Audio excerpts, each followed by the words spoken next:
Assim, eu sei que isso aqui é um pouco clichê que eu vou falar, mas você sabe que o mal como entidade não existe. O diabo. O que... Daqui a pouco eu posso até entrar no lance do diabo, mas Tá. vou falar do mal como o mal mesmo. Tá, um avatar do mal não existe. O deus do mal. É o Deus do mal, não. Eu acredito assim, quando a gente vai na Bíblia, aí eu vou ter que dar um pouquinho para trás para entrar nisso aí. Existe um anjo que rebelou contra Deus. Ele é vulgarmente chamado de Lúcifer. Esse nome não está na Bíblia. Não? Não? Lúcifer não está. Sério? Isso foi um erro de tradução do Jerônimo. Qual que era o Não nome foi que nem tava erro lá? de tradução. Na verdade, ele tem vários apelidos na Bíblia. Diabo, Diabalus, aquele que foi Sério? Tá na lançado Bíblia, através diabo? de Diabo, tá. Da hora. Satã, Quer dizer, que em hebraico interessante. significa advogado de acusação. Só que não é verdade. Por que diabo de acusação? Porque na Bíblia, ele começou o mal. Mas deixa eu abrir um parênteses aqui para fazer uma pergunta que muita gente faz. Tá, você é crente, né? Beleza. Deus criou tudo? Criou. Tudo que existe. A Bíblia fala isso. Ele criou todas as coisas. O Logos. Nada do que foi feito se fez sem ele. Beleza. Se Deus criou todas as coisas, tudo que existe foi Deus que criou. Bom, vamos ver. Depende. Não, se existe, tá. O raciocínio. O mal existe? Existe. Então Deus criou o mal. Deus é o responsável pelo mal. Mas por isso que eu falei no início, o mal não existe. Em que sentido? O que eu falo é um pouco clichê, mas vocês sabem que no mundo da física, o frio não existe. É verdade. Existe É a ausência de calor. O Tanto que escuro existe não um existe. limite pro frio. Exatamente. Existe a ausência de luz. É. Então, o mal também, nesse sentido, é como o frio, é como a escuridão. Ele não existe por si mesmo. O que existe é a ausência de Deus que causa a sensação do mal. E Deus, ele é um cavalheiro. Eu sei que nem todos os teólogos concordam comigo. Tem uma teologia de Calvino, por exemplo, que acha que Deus escolheu. Se Deus escolheu você para ser salvo e ele para se ferrar, não tem o que fazer. Calvino pensava, grosso modo assim, sem querer ser panfletário, que Calvino era um brilhante teólogo, mas nem por isso eu vou concordar com tudo. Eu não penso como Calvino. Eu penso que Deus deu a liberdade. Você está entendendo?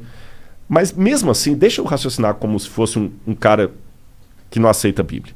Pô, mas que sacanagem. Então tá bom, Deus deu alternativa. Mas ele fala assim, tá bom, ó, Igor, você vai me aceitar e eu vou te trazer pro céu. Se você não me aceitar, vai se lascar no inferno que eu vou te... Peraí. Então que Deus é esse? Parece aquele namorado possessivo. Sim. Ou namora comigo, ou então vou te matar. Não é assim.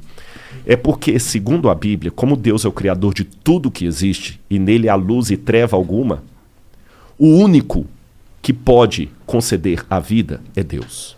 Então, quando Deus fala desesperadamente, meus filhos, aceitem-me, porque senão vocês vão se lascar, não é como o namorado possessivo que fala com o menino assim, ou namora comigo, senão eu vou pegar um revólver e vou te matar. Não é isso.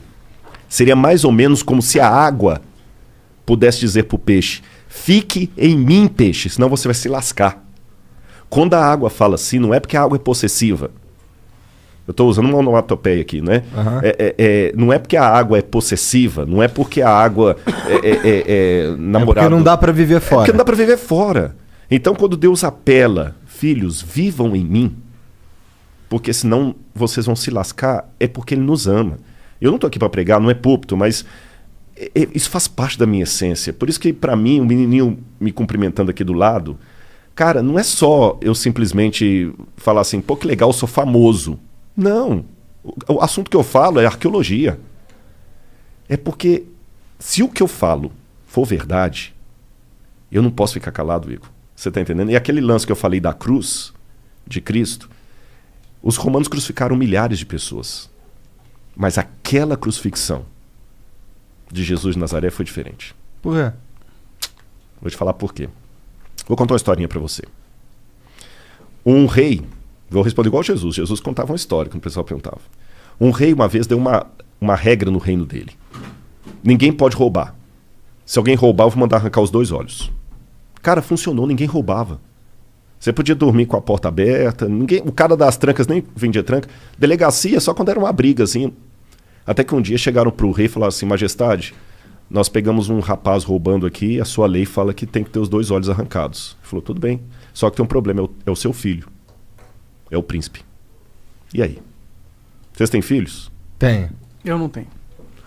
O que você faria, monarca? Você é o rei. Se eu sou o rei, eu mando arrancar os olhos. E você, Igor?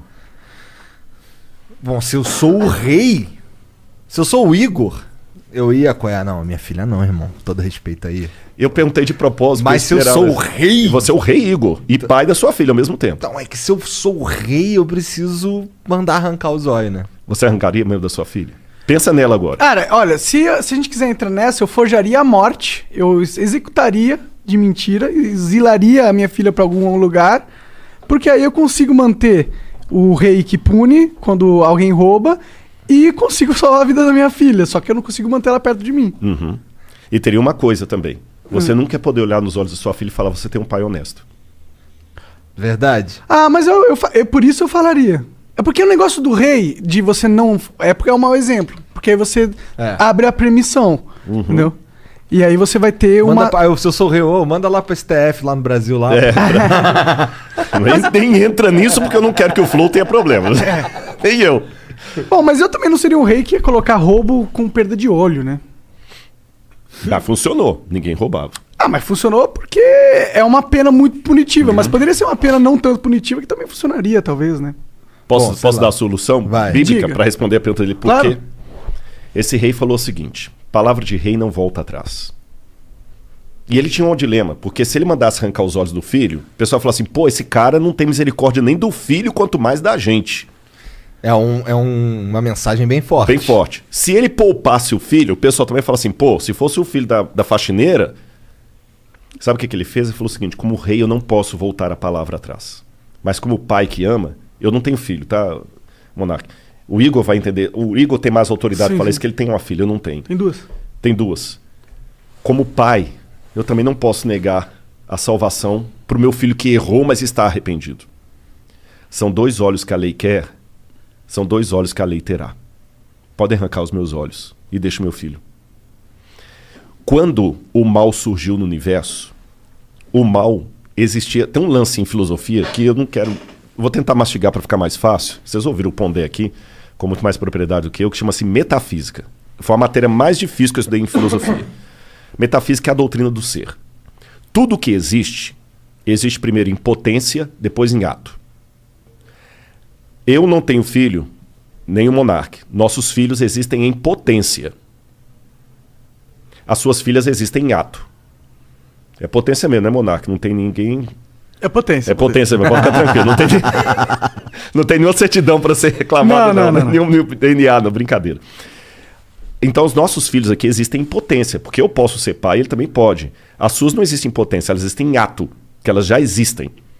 A minha filha não tem como ser estuprada, como ganhar um prêmio, como passar no vestibular, como pagar um seguro de saúde para ela. As suas têm, para ganhar tanto coisas boas quanto ruins.